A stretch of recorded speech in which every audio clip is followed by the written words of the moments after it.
चाणक्यपुरी गांव में भारत, केशव और भोला नाम के 3 ब्राह्मण दोस्त रहा करते थे। तीनों ने गुरुकुल की शिक्षा भी एक साथ प्राप्त की। भारत और केशव स्वभाव के बहुत ही शांत और निर्मल थे और बुद्धि से भी बहुत ज्ञानी थे। लेकिन वहीं दूसरी तरफ भोला ब्राह्मण बहुत ही क्रोध वाला था। केवल नाम का ही ब्राह्मण था। अपने दोस्तों की लाख समझाने पर भी उसे कुछ समझ नहीं आता था। उसे तो बस अपने नाम और भोज से ही मतलब था। ऐसे ही कुछ दिन बीत जाते हैं।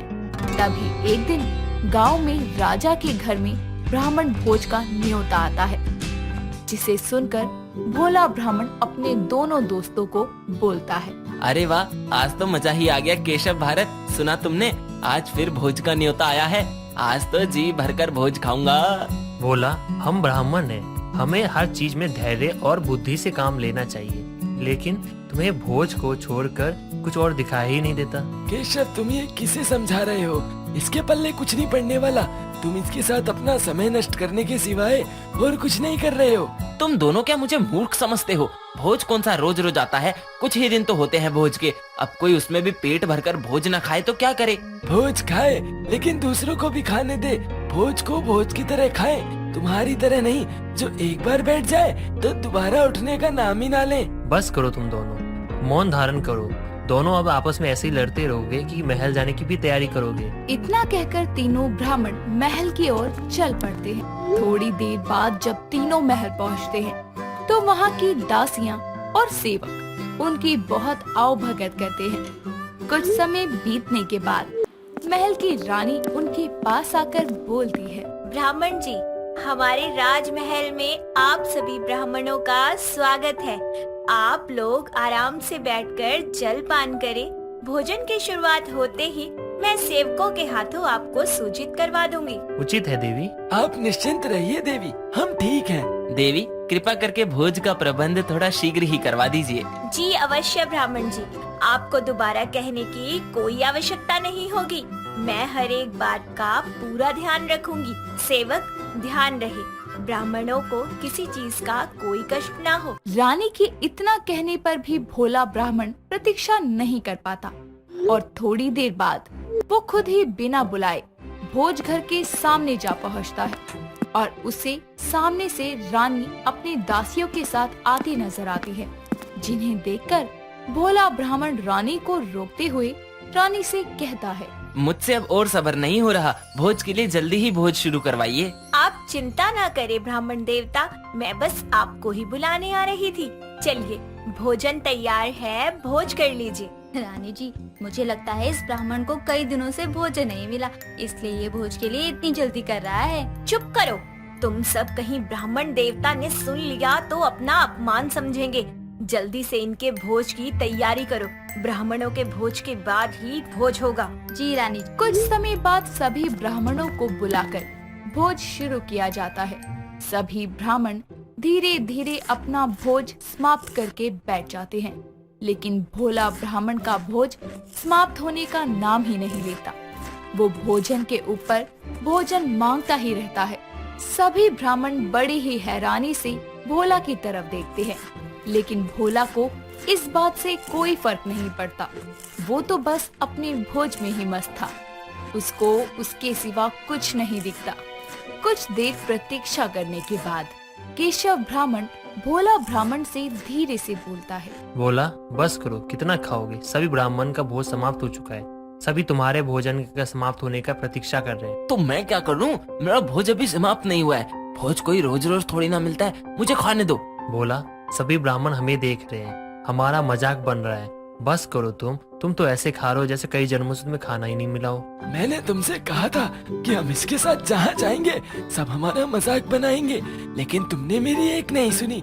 अब अपने नेत्रों को चारों दिशाओं में घुमाकर देखो, ब्राह्मणों के साथ साथ पूरा राजघराना हमारा मजाक बना रहा है। सब हमें देखकर ही हंस रहे हैं। इस भोला ने आज अपने साथ साथ सभी ब्राह्मणों की इज्जत और नाम को भी खराब कर दिया। कुछ समय बाद तीनों ब्राह्मण अपना भोज समाप्त करके अपने घर लौट आते हैं और भोला जब अपने घर पहुंचता है तो अपनी पत्नी गायत्री को आवाज देकर बोलता है, गायत्री जी, कहाँ हैं आप? आप थोड़ा मेरे लिए विश्राम का प्रबंध कर दीजिए, मुझे बहुत नींद आ रही है। आपको नींद आ रही है स्वामी? मैं तो सोच रही थी आपको शर्म आ रही होगी अपने किए पर। आप ये क्या कह रही हो गायत्री? मैंने ऐसा क्या कर दिया जो मुझे शर्म आनी चाहिए? एक बात बताइए स्वामी जी, मेरा बनाया हुआ भोजन आपको पूरा नहीं पड़ता क्या, जो आप भोज के समय सब कुछ भूल जाते हैं? आज आपने महल के सभी ब्राह्मणों के सामने क्या किया? कम से कम अपना ना सही तो ब्राह्मण होने का तो मान कर लीजिए थोड़ा। आखिर मैंने ऐसा क्या किया है? केवल भोज ही तो खाया है। तुम तो जानती हो मुझे भोज कितना प्यारा है। जानती हूँ स्वामी जी, लेकिन मैंने भी आपको कितनी बार कहा है कि भोज करते समय खुद पर थोड़ा नियंत्रण रखा कीजिए, लेकिन आप तो भोज खाते समय ऐसे हो जाते हैं जैसे कई सालों से भूखे हों। बस करो गायत्री, मेरे मित्र कम थे क्या मेरा उपहास बनाने के लिए, जो अब तुम भी मुझे ऐसे तीखे वचन सुना रही हो? स्वामी, आप मेरे वचनों पर नहीं अपने कर्मों पर नजर डालिए, जिसके कारण मुझे ये तीखे शब्दों का प्रयोग करना पड़ रहा है। मैंने आपको कितनी बार कहा है कि आपको जितना भी भोजन करना है घर में कीजिए, पेट भरकर मन भरकर सब कुछ कीजिए, मैं आपको नहीं रोकूंगी। गायत्री, लेकिन घर में वो स्वाद कहाँ आएगा जो भोज में सबके साथ बैठकर खाने में आता है? इसी बात का तो रोना है स्वामी जी, आप बैठते तो सबके साथ है भोज खाने, लेकिन उठना भूल जाते हैं, और इसके बाद भोज खाने आप जहाँ भी जाते हैं सुनना मुझे पड़ता है सबकी बातों को कि हाय गायत्री, तेरा पति कितना पेटू ब्राह्मण है, जो एक बार खाने बैठ जाता है तो दोबारा उठने का नाम ही नहीं लेता। इसलिए या तो आप कहीं भोज करने नहीं जाएंगे या आप अपनी आदत में सुधार लाएंगे। अपनी पत्नी और अपने दोस्तों के लाख समझाने पर भी भोला ब्राह्मण पर कोई असर नहीं होता। कुछ दिन ऐसे ही बीत जाते हैं। तभी एक रोज भोला ब्राह्मण को किसी दूसरे गांव में भोज की सूचना मिलती है, जिसे सुनते ही वो बहुत खुश होता है और अपने दोस्तों और पत्नी को बिना बताए और बिना बुलाए भोज खाने दूसरे गांव पहुंच जाता है और भोज घर में जाकर चुपके से चोरों की तरह भोज खाना शुरू कर देता है। कुछ समय बाद उसी गांव का गोलू नाम का आदमी भोला को भोज करते हुए देख लेता है और जोर से शोर मचाते हुए बोलता है, हे भगवान, अनर्थ हो गया। गांव वालों, देखो इस आदमी को, दान का भोज ही पहले ही जूठा कर दिया इसने। कौन है ये भूखा भिखारी जिसने पशु दान करने वाला भोज भी नहीं छोड़ा? अब इसको हम नहीं छोड़ेंगे। रुको रुको, मैं कोई भिखारी नहीं हूँ, ब्राह्मण हूँ और भोज करने आया हूँ। तो कौन सा पाप कर दिया मैंने? तू ब्राह्मण नहीं, मूर्ख इंसान है। किसी ने तुझे दावत भेजी थी क्या, जो तू मुंह उठा के पशुदान का भोज खाने चला आया? गांव वालों, मारो इसे। भोला की कोई बात सुने बिना ही गांव वाले उसे मारते मारते उसको उसके गांव ले आते हैं, जहां उसके दोनों दोस्तों की नजर भोला की फटीचर हालत पर जाती है और वो भागते हुए जाकर गांव वालों से उसको बचाते हुए बोलते हैं, क्या हुआ भाई, क्यों मार रहे हो उसको? अरे छोड़ दो इसे, आखिर क्या किया है इसने जो आप लोगों ने इसको मार मार कर भिखारी बना दिया? तुम लोग जो इतना पूछ रहे हो, कहीं तुम भी इसकी तरह भूखे ब्राह्मण तो नहीं हो? नहीं नहीं नहीं नहीं, बिल्कुल नहीं, हम तो आज इसे पहली बार देख रहे हैं। इस तरह से भोला के दोनों दोस्त भी उसका साथ नहीं देते और उसे मुसीबत में छोड़कर चले जाते हैं। और ये सब देखकर भोला को बहुत दुख होता है और उसे अपनी गलती का एहसास भी होता है और वो आगे से जीवन में कभी भी कोई उसका मजाक ना बनाए, इसीलिए अपनी भोज की भूखी आदत को कम करना शुरू कर देता है। हिमाचल की वादियों में रहने वाली कावेरी रंग रूप में किसी अप्सरा से कम नहीं थी। उसकी जैसी खूबसूरती तो शायद ही किसी और लड़की के पास थी। शहरों की भीड़ भाड़ से दूर एक छोटे से गांव में रहकर वो बेहद खुश थी। लेकिन एक दिन उसके गांव की शांत वादियों में आया एक शहरी लड़का ईशान और उससे टकरा गया और उसकी खूबसूरती को एकटक निहारता रहा। ये देखकर कावेरी बोलती है, अरे बाबू, अब ऐसे देखते ही रहोगे या माफी भी मांगोगे? माफी? किस बात की मोहतरमा? आपने हमें टक्कर मारी इस बात के लिए, चलिए माफी मांगिए। हाँ, ये तो सही कहा आपने। इतनी खूबसूरत बला से टकराने की गुस्ताखी की है हमने, माफी मांगना तो बनता है। इसीलिए प्लीज आप मुझे माफ कर दीजिए। बातें तो बड़ी दिलचस्प कर लेते हैं आप। इस गांव के तो नहीं लगते, कोई शहरी बाबू हो क्या? जी, मैं मुंबई से आया हूँ इन हिमाचल की वादियों की खूबसूरती देखने। पर आपसे मिलकर जाना खूबसूरती वादियों में नहीं आप में समाई है। ईशान और कावेरी कुछ देर तक बातें करते हैं। इसी के साथ कावेरी ईशान को अपना पूरा गांव घुमाती है। उस दिन के बाद से जितने भी दिन ईशान हिमाचल रुका, रोज कावेरी के साथ समय बिताता और उसके गांव की खूबसूरती को निहारता। इसी बीच दोनों को एक दूसरे से प्यार हो गया था। लेकिन कुछ दिन बाद ईशान के जाने का समय आता है, जिस पर कावेरी उसको बोलती है, कल आप चले जाओगे ईशान जी। किसी ने सही कहा है कि परदेसी बाबू से दिल नहीं लगाना चाहिए, क्योंकि आप तो परदेसी हो, आप तो अपने देश चले जाओगे, लेकिन हम जैसे गांव की लड़कियां, वो बेचारी अपने टूटे दिल के साथ अपनी सारी जिंदगी बिताएंगी। ऐसा क्यों कहती हो कावेरी? तुमसे मिलने के बाद से तो मैं खुद का नहीं रहा और मैं तुमको वादा करता हूँ मैं लौटूंगा अपने माता पिता के साथ तुम्हारा हाथ मांगने। मैंने तुमसे प्यार किया है, धोखा नहीं दूंगा। ईशान कावेरी को लौटने का वादा करके अगले दिन मुंबई के लिए निकल जाता है, जहां वो अपनी माँ माला और भाई रुद्र प्रताप को कावेरी के बारे में बताता है। जिसके बाद वो उनसे बोलता है, माँ, मैं कावेरी से प्यार करता हूँ और उसी से शादी करूँगा। आप जल्दी मेरे साथ चलकर उसका हाथ मांगकर इस घर की बहू बना लाइए। ये तो बहुत अच्छी बात है बेटा। अगर तुमने पसंद किया है तो कोई भली लड़की ही होगी। कोई भली लड़की नहीं होगी। अरे ये छोटे गांव में रहने वाली लड़कियां बड़ी चालू होती हैं। शहर से आए लड़के फंसाती हैं ताकि बाद में उनकी सारी दौलत हथिया सके। नहीं भैया, मेरी कावेरी ऐसी नहीं है। उसको मेरे पैसों से नहीं मुझसे प्यार है। जो भी है, लेकिन तुम्हारी शादी उससे नहीं होगी, बल्कि मेरे दोस्त की बेटी रीना से होगी। ठीक है, मैं भी फिर आपका ही भाई हूँ। मैं भी शादी करूँगा तो सिर्फ कावेरी से, वरना मर जाऊँगा। अपने दोनों बेटों को एक दूसरे के खिलाफ होता देखकर माला की तबीयत बिगड़ जाती है और वो वहीं बेहोश हो जाती है। दोनों भाई उसको संभालते हुए उसके कमरे में लेकर जाते हैं, जहां उसका इलाज करने डॉक्टर को बुलाया जाता है। समय गुजरता है। माला की तबीयत पूरी तरह ठीक ना होने के कारण ईशान कावेरी के पास नहीं जा पाया था। इसीलिए 2 महीने से ईशान की कोई खबर ना मिलने पर कावेरी खुद ही उसकी तलाश में बिना कुछ सोचे समझे एक अनजान शहर के लिए निकल जाती है, जहां वो ट्रेन में बैठकर मुंबई पहुंचती है और स्टेशन पर एक आदमी से जब सिर्फ नाम बताकर वो उसका पता पूछती है, तो वो उसके भोलेपन का फायदा उठाकर उसको मुंबई के मशहूर कलाबाई के कोठे पर बेच देता है, जहां कलाबाई कावेरी से कहती है, देख लड़की, तेरे जैसी हजारों लड़कियां इस शहर में किसी ईशन किशन मगन की तलाश में आती हैं, पर वो तो उनको नहीं मिलते। लेकिन यहाँ उनसे ज्यादा प्यार करने वाले लोग मिलते हैं, जो तेरे प्यार के बदले पैसा भी देते हैं। इसलिए भूल जा ईशान को, अब तू इस कोठे की शान है।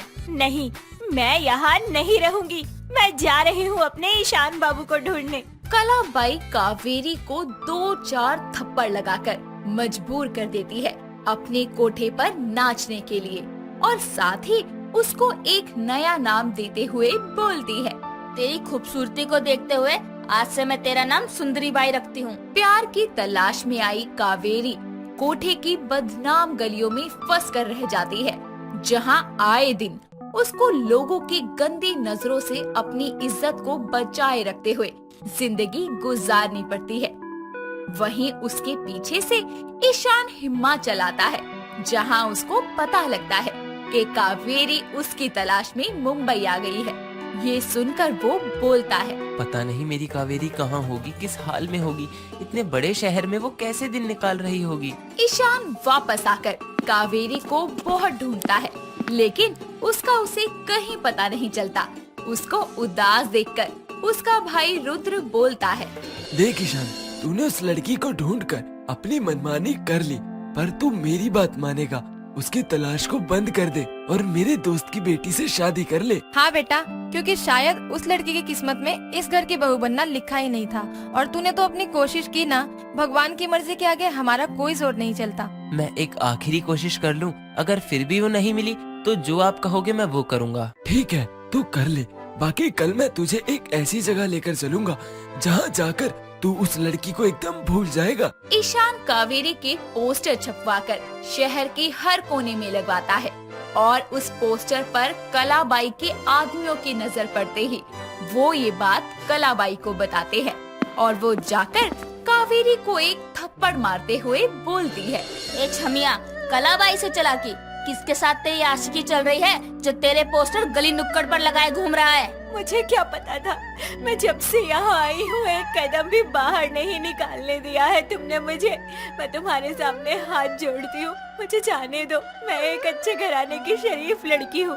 ये सुनकर कलाबाई कावेरी के बाल पकड़ते हुए बोलती है, कोठे पर पैर रखने वाली कोई लड़की शरीफ नहीं कहलाती, समझी? तुझसे तो मुझे लाखों का मुनाफा हो रहा है, तो तुझे कैसे जाने दूं?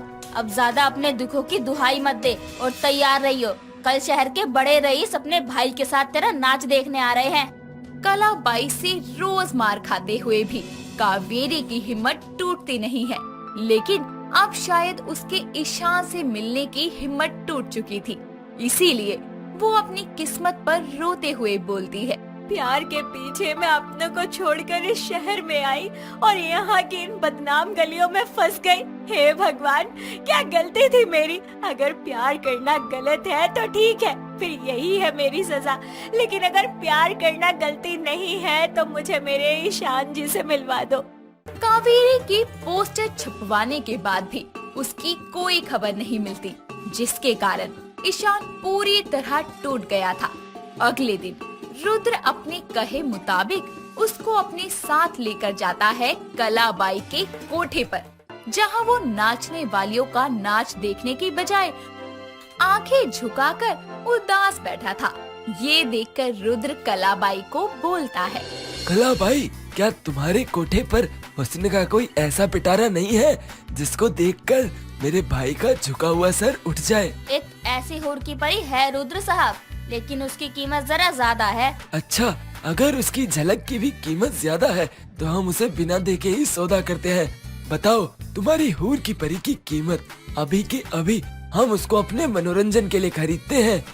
भाई, औरत कोई चीज नहीं है जो आप उसकी कीमत देकर सौदा कर रहे हो। ईशान, इन कोठे वालियों की कीमत ही होती है, क्योंकि ये किसी एक की औरत नहीं होती। ये लो कलाबाई, और लेकर आओ उसे। घूंघट में तैयार कावेरी महफिल में आती है और ईशान को देखकर अंदर ही अंदर आंसू बहाते हुए बोलती है, मिले भी तो किस मंजर पर ईशान जी, आप यहाँ मेरी कीमत लगाने वालों में शुमार हैं। इसी के साथ कावेरी नाचने लगती है और नाचते नाचते उसके पैरों से खून निकलने लगता है। ईशान उसका चेहरा नहीं देखता, लेकिन पैरों से खून निकलता देखकर वो जल्दी से उठकर उसे रोकते हुए बोलता है, आप अपने पैरों का ध्यान रखिए, देखिए कैसे खून निकलने लगा। कावेरी का हाथ पकड़ते ही उसको अपने प्यार का एहसास होता है और वो उसका घूंघट उठाकर देखता है तो हैरान होकर उसको देखता ही रहता है और फिर गले लगाकर बोलता है, कहाँ थी तुम कावेरी? कब से ढूंढ रहा था तुमको। ईशान को कावेरी से अलग करके कलाबाई बोलती है, ओ साहब, इसको छूने की कीमत लगती है और ये कोठे वाली है, कोई कावेरी नहीं। कलाबाई, तुम्हारी हिम्मत कैसे हुई मेरे भाई को ऐसे बोलने की? जितना पैसा लेना है ले लो, लेकिन ये चीज मेरे छोटे भाई को पसंद आई है। इसको हम अपने घर मनोरंजन के लिए लेकर जाएंगे। बस भाई, ये मेरी कावेरी है, प्यार करता हूँ इससे, कोई खरीदने या बेचने की चीज नहीं है ये।